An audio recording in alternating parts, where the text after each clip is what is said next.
Fear can turn a ruler into a tyrant. The Israelites were multiplying in Egypt. Despite slavery, despite harsh labor, they continued to grow stronger. Pharaoh saw their numbers and trembled. His oppression had failed. So he chose something darker. The king of Egypt summoned two Hebrew midwives, Shiphrah and Puah.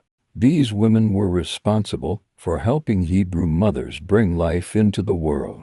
And Pharaoh gave them a secret command. When you assist the Hebrew women in childbirth, if the baby is a boy, kill him. But if it is a girl, let her live. It was a silent genocide, a strategy to erase a generation before it could rise. But the Bible says something powerful. The midwives feared God. They did not obey the king of Egypt. They let the boys live. When Pharaoh demanded an explanation, they answered wisely. The Hebrew women are not like Egyptian women. They are vigorous and give birth before the midwives arrive. Because these women chose reverence for God over fear of man, God dealt well with them.